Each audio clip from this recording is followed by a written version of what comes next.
Retro media நேயர்கள் வணக்கம். நான் உங்கள் பிரவீன் கேஎஸ். நிலவுக்கு என் மேல் என்னடி கோபம். ரொம்ப யூஸ்வலான ஸ்டோரி தாங்க. தனுஷ் சாரை பற்றி சொல்லணும்னா எனக்கு பயங்கர சர்ப்ரைசிங்காக இருக்குது. ஒரு டைரக்டராக அவர் எந்த அளவுக்கு அவர் என்னவா அந்த ஜான்ரா ஃபிக்ஸ் பண்ணுறாரோ அந்த ஜான்ராவுக்குள்ளேயே ஒரு கதை பண்ணணும்னு சொல்லிட்டு ஒரு சில டேரக்டர்ஸால் தான் அந்த ஜான்ராக்கு ஜஸ்டிஃபை பண்ணுற மாதிரியான படங்களை பண்ண முடியும். அப்படிப்பட்ட ஒரு படத்தை தான் இந்த வாட்டி நிலவுக்கு என் மேல் என்னடி கோபத்துலேயும் கொடுத்துருக்காருன்ற ஃபீல் எனக்கு இருந்தது. அதுக்கான ரீசன் என்னென்னா, இதுக்கு முன்னாடி பவர் பாண்டியாக இருக்கட்டும், அதுக்கப்புறமா அந்த ராயனாக இருக்கட்டும், எல்லாத்துலேயுமே நீங்கள் கதையாக ப்ளஸ் அண்ட் மைனஸ் நீங்கள் என்ன வேணால் சொல்லலாம். ஆனால் அந்த ஜான்ராவை எந்த இடத்துலையும் ஒரு மிஸ் பண்ணிடக்கூடாது அப்படின்றதுல ரொம்ப ஃபோக்கஸ்டாக இருப்பார். அப்படி இந்த கதையிலையுமே ரொம்ப ஃபோக்கஸ்டாக, அதுவும் இந்த படத்தோட ஹீரோ பவிஷ் அவர் இப்போ இந்த கதையில் எப்போ லவ் பண்ண ஸ்டார்ட் பண்ணுறாரோ அந்த கதை முடிகிற வரைக்குமே அந்த லவ் அப்படின்ற அந்த ட்ராமாவை ரொம்ப அழகாக ஆடியன்ஸ்குள்ளே கடத்தி ரொம்ப ப்ளசண்ட்டாக பீஸ்ஃபுல்லாக, எக்ஸாம்பிள் ஒரு திருச்சிற்றம்பலம், ஒரு 3, ஒரு பிரேமலு, இந்த கதையிலலாம் ஒரு நல்ல ஃபீல் ஒன்று இருக்கும். அது ப்ளசண்ட்டாக ஜாலியாக ஒரு சின்ன வைபோடு என்ஜாய் பண்ணுற மாதிரி இருக்கும். அப்படி ரொம்ப ப்ளசண்ட்டாக என்ஜாய் பண்ணுற மாதிரியான ஒரு கதையை இந்த படம் மூலயமா தந்திருக்காரு. படத்தோட கதை என்னன்னு பார்த்தீங்கன்னா, ஹீரோ ஒரு பொண்ணை லவ் பண்ணுறாரு, ஒரு பார்ட்டியில் மீட் பண்ணுறாங்க. அதுக்கப்புறம் அந்த ஹீரோவோட அப்பாவுக்கு ஏதோ ஒரு சில விஷயங்கள் நடக்குது. அதன் காரணமாக ஹீரோ என்ன ஃபிக்ஸ் பண்ணுறாரு, நமக்கு இந்த பொண்ணு வேணாம் அப்படின்றத ஃபிக்ஸ் பண்ணுறாரு. அதுக்கப்புறம் ஒரு சில வருஷங்களுக்கு அப்புறமா அவங்க அப்பா அம்மா என்ன சொல்கிறாங்க, நீ இதையே நினச்சிக்கிட்டு இருக்காது, நீ வேறு ஒரு பொண்ணை கல்யாணம் பண்ணிக்கோ அப்படின்றாங்க. நமக்கு ஒரு மாதிரி இருக்குது, என்னாச்சு ஏதாச்சு அப்படின்னு. அதுக்கப்புறமா புரிய வருது, ஓகே இவருக்கு வந்து அந்த பொண்ணு மேலே பயங்கர இன்ட்ரெஸ்டடாக இருக்கார். அந்த பொண்ணை அவரால் மறக்கவே முடியல. அந்த புதுசாக கல்யாணம் பண்ணிக்கோன்னு சொல்கிறாங்க தெரியுங்களா, அந்த பொண்ணுமே அவருடைய ஸ்கூல் லைஃப்பில் பார்த்த ஒரு பொண்ணு தான். பட் அவங்க 2 பேரும் லவ்வர்ஸ்லாம் கிடையாது, சும்மா ஹாய் பாய் சொல்லிக்கிற மாதிரியான ஒரு ஃப்ரெண்ட்ஸ். அந்த பொண்ணு என்ன சொல்கிறாங்க, சரி ஓகே நீ வந்து உன்னுடைய லவ்வருடைய கல்யாணம்னு சொல்கிற, அந்த கல்யாணத்துக்கு நீ போயிட்டு வா, போயிட்டு வந்ததுக்கப்புறமா நம்ம கல்யாணம் பண்ணிக்கலாமா வேணாமா அப்படின்னு ஃபிக்ஸ் பண்ணலாம் அப்படின்றத சொல்கிறோம். கடைசியில் நம்ம ஹீரோ அவங்களுடைய எக்ஸ் லவ்வருடைய கல்யாணத்துக்கு போகிறாரு. கல்யாணம் முடிகிறதுக்குள்ளே என்னென்ன மாதிரியான விஷயங்கள்லாம் நடக்குது. கடைசியில் ஹீரோவே அந்த ஹீரோயினை கல்யாணம் பண்ணிக்கிறாரா, இல்லை ஹீரோயின் வேற ஒருத்தரை கல்யாணம் பண்ணிக்கிறாங்களான்னு சொல்லிட்டு ஏகப்பட்ட கன்ஃபியூஷன்ஸில் ஒரு பக்கம் பயங்கர ஃபன்னாகவும் இன்னொரு பக்கம் பயங்கர லவ் ட்ராமாவும் ஒரு நல்ல எமோஷனோடு கொண்டு போகிற ஒரு கதையாக தான் இந்த படம் அமைஞ்சிருக்கு. இந்த படத்தோடைய ஒரு பெரிய ப்ளஸ் பாயிண்ட், இந்த படத்தோடைய சினிமோட்டோகிராஃபர் ரொம்ப ப்ரில்லியண்ட்டாக ஒர்க் பண்ணியிருந்தார். எனக்கு அவர் ஒர்க் பண்ண ஸ்டார்ட் டு எண்ட் எல்லா ஃப்ரேமும் பயங்கரமாக லவ் பண்ணி என்ஜாய் பண்ணேன். அண்ட் எடிட்டரும் ரொம்ப பர்ஃபெக்டாக கட் பண்ணியிருந்தார். பட் எனக்கு ஒரு சீக்வன்ஸ் இடிச்சுது. எந்த இடத்துலனா, ஹீரோ பவிஷ் ஒரு இடத்துல பயங்கரமாக டான்ஸ் ஆடிட்டு இருப்பார். அவர் வந்து அந்த சோகத்தில் இருக்கேன் அப்படின்ற மாதிரி காட்டிக்காமல் அந்த பார்ட்டியை என்ஜாய் பண்ணிகிட்டு இருப்பார். அப்போ கூட அவன் ஃப்ரெண்டு சொல்கிறாரு, ஏன்னா இப்படி சோகமாக இருக்கேன் ஆனால் வெளியில் அப்படி காட்டிக்க மாட்டேன்னு. அந்த இடத்துல ஒரு சீக்வன்ஸை கட் பண்ணி மறுபடியும் வேறு ஒரு சீனை உள்ளே வச்சு மறுபடியும் இந்த சீனை ரீப்ளேஸ் பண்ணியிருக்காங்க. அது ஒரு பெரிய ஜம்ப்பான ஒரு ஃபீல் இருந்துச்சு. அது அப்படியே ப்ளசண்ட்டாக விட்டுருந்தா நல்லா தான் இருக்குமோ அப்படின்றது ஒரு ஆடியன்ஸாக எனக்கு பார்க்கும்போது தோணுச்சு. அது ஏதோ கொஞ்சம் அந்த ஒரு ஃப்ரேம் மட்டும் எனக்கு ஹார்டாக இருந்துச்சு, அதை கொஞ்சம் பெட்டராக பண்ணியிருக்கலாமே அப்படின்றது தோணுச்சு.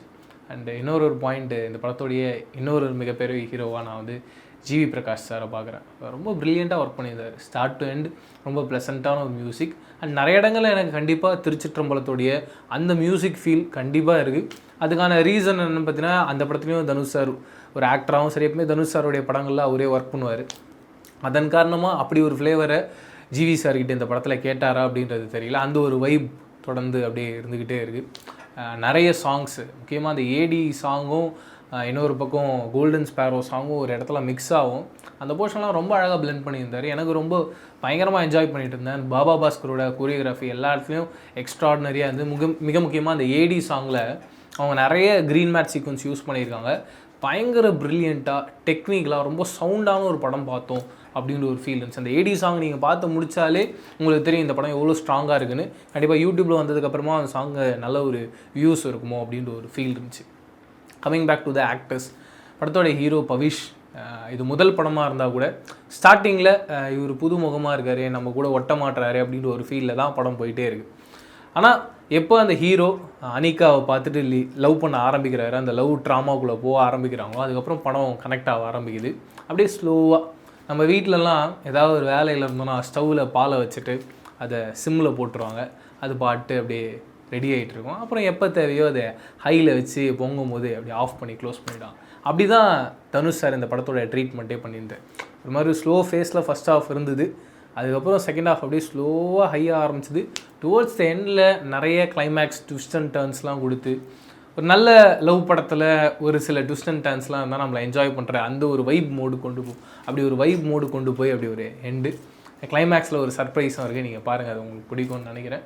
And coming back to the hero Pavish, அந்த ஏடி சாங் சொன்னல, அந்த சாங்கில் ஒரு பர்ஃபார்ம் பண்ண விதம், ஒரு டான்ஸ் ஆடின விதம் ரொம்ப கம்ப்ளீட்டான ஒரு ஆக்டராக அப்படி ஃபீல் பண்ண வச்சுது எனக்கு. மிக முக்கியமாக ஒரு காற்றடிக்கிற மாதிரியான ஒரு சீக்வன்ஸு, அதில் வந்து ஒரு அந்த காற்றை ஃபீல் பண்ணிவிட்டு அப்படியே அந்த காற்றோட அந்த அழுத்தத்தில் நம்மளை பின்னாடி தள்ளும்ல, அப்படி ஒரு ரியாக்ஷனை கொடுத்துட்டு ஒரு அந்த பர்ஃபார்மன்ஸ் வந்து ரொம்ப லைவாக இருந்துச்சு. எனக்கு ரொம்ப பிடிச்சிருந்தது.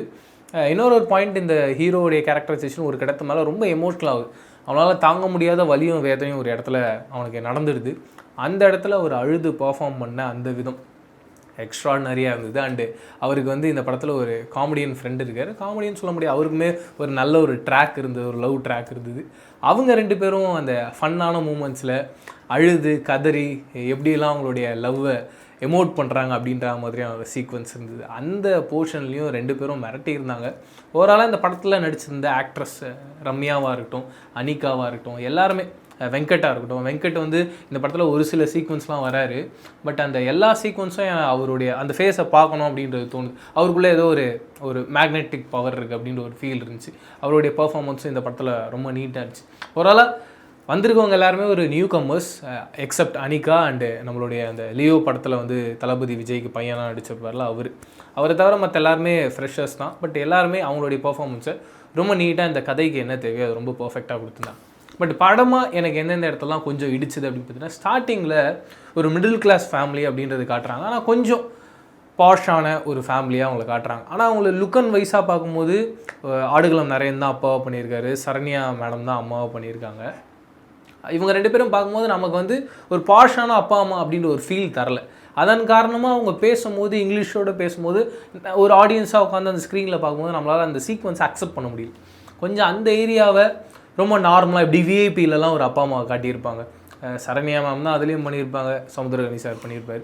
அப்படி ஒரு மீட்டரில் அப்படி ஒரு ஃப்ளேவரில் பண்ணியிருந்தாங்கன்னா இன்னும் இது நல்லா இருந்திருக்குமே அப்படின்னு ஃபீல் இருந்துச்சு. படம் ஆரம்பித்த உடனே கனெக்ட் ஆகிருக்குமே அப்படின்ற ஒரு ஃபீல் வந்துச்சு. அதை மிஸ் பண்ணிட்டாங்களே அப்படின்றத நான் நினச்சேன். அண்டு அதுக்கப்புறமா எப்போது நான் சொன்ன மாதிரி தான், இந்த ஹீரோ எப்போ லவ் பண்ண ஆரம்பித்தாரோ அதுக்கப்புறம் ரொம்ப அழகாக கதை போக ஆரம்பிச்சிது. கண்டிப்பாக நீங்கள் படத்தில் ஒரு ஃப்ரேமும் பார்க்கும்போது பழைய தனுஷ் சாரோடைய படங்கள் நிறைய ஞாபகம் வரும். எக்ஸாம்பிள் திருச்சிற்றம்பலமாக இருக்கட்டும், திருவிளையாடல் ஆரம்பமாக இருக்கட்டும், 3 இருக்கட்டும், இப்படி நிறைய படங்களுடைய சீக்வன்ஸும் சீன்ஸும் ஞாபகம் வரலாம். ஆனால் இந்த படமாக பார்த்து முடிக்கும்பொழுது ஒரு கம்ப்ளீட்டான ஒரு ஃபீல், ரொம்ப ஃபீல் குட்டான ஒரு ஃபீல். முக்கியமாக அந்த லியோ படத்தில் நடிச்சிருந்தா தெரியுங்களா, அவருக்கு வந்து ஒரு ட்ராக் இருந்தது, லவ் ட்ராக். அது செகண்ட் ஹாஃபில் தான் ரிவீல் பண்ணாங்க. எனக்கு அந்த லவ் ட்ராக் ரொம்ப பிடிச்சிருந்தது, ரொம்ப ப்ளசண்ட்டாக செம்மையாக ஒர்க் அவுட் ஆகிருந்தது. அண்ட் இன்னொரு பக்கம் ரம்யா, நீங்கள் இன்ஸ்டாகிராம்லலாம் பார்த்துருப்பீங்க, அவங்களுக்கும் ஒரு லவ் ட்ராக் ஒன்று காமிச்சிருந்தாங்க. எனக்கு இவங்க ரெண்டு பேருடைய லவ் போர்ஷன்ஸும் பயங்கரமாக நான் அட்ராக்ட் பண்ணிச்சு, எனக்கு ரொம்ப பிடிச்சிருந்தது. அடுத்த ஒரு ஸ்பேஸ் அப்படி ஒன்று இருக்குது, அந்த ஸ்பேஸ்க்குள்ளே இவங்களுடைய போர்ஷன்ஸை இன்னும் எக்ஸ்டாண்டர்ட் வெர்ஷனாக பார்த்தா இன்னும் நல்லாயிருக்குமே அப்படின்ற ஒரு எண்ணம் ஒரு ஆடியன்ஸாக படம் பார்க்கும்போது தோணுச்சு. ஓவராலாக எனக்கு படம் பார்த்ததுக்கப்புறமா தனுஷ் சார் வந்து ட்ரெய்லர்லேயே சொல்லியிருந்தார், அது ரெகுலரான யூஸ்ஃபுல்லான ஒரு லவ் ஸ்டோரி தான், அண்டு சந்தோஷமாக வாங்க சந்தோஷமாக போங்கன்னு. இந்த படமும் அப்படி தான் இருக்குது, ரொம்ப ப்ளசண்ட்டாக, ரொம்ப நார்மலாக நம்ம தொடர்ந்து தமிழ் சினிமாவில் பார்க்குற லவ் ஸ்டோரி தான். இருந்தாலும் கிளைமேக்ஸில் ஒரு 2-3 ட்விஸ்ட் அண்ட் டர்ன்ஸ், இது எதனால் நடந்தது அப்படின்ற மாதிரிலாம் காமிச்சு ஓகே அக்செப்டபுளாக, ரொம்ப ஃபீல் குட்டாக. முக்கியமாக ஒரு டீனேஜில் இருக்க பசங்களாம் இருக்காங்களே, அவங்கெல்லாம் பார்த்தாங்கன்னா இந்த படம் பயங்கரமாக கனெக்ட் ஆகும். அப்படி ஒரு வைப் இருக்குது. கொஞ்சம் அடல்ட்டாக ஏஜ்டாக இருக்காங்க, ஒரு 30+, 35+ இருக்காங்கன்னா ஓகே இந்த படம் நல்லா இருக்கே அப்படின்னு ஒரு ஃபீல். ரொம்ப ஏஜ்டாக இருக்கவங்களுக்கு இந்த மாதிரியான லவ் சப்ஜெக்ட் கனெக்ட் ஆகிறது கஷ்டம். சப்போஸ் கனெக்ட் ஆச்சுன்னா நல்ல விஷயம். இதை தாண்டி நீங்கள் நிலவுக்கு என் மேல் என்னடி கோபம் படம் பார்த்துருந்தீங்க இல்லை பார்க்க போகிறீங்கன்னா உங்களுடைய கமெண்ட்ஸ் பண்ணி ஷேர் பண்ணிக்கோ. இதே மாதிரி சூப்பரான அடுத்த ரிவ்யூவில் சந்திக்கிறேன். அது ரிலேட்டடாக பேசுகிறேன். பிரவீன் கேஎஸ். மறக்காமல் ரெட்ரோ மீடியாவை சப்ஸ்கிரைப் அண்ட் பெல் ஐக்கானை ப்ரெஸ் பண்ணுங்க. நன்றி, வணக்கம்.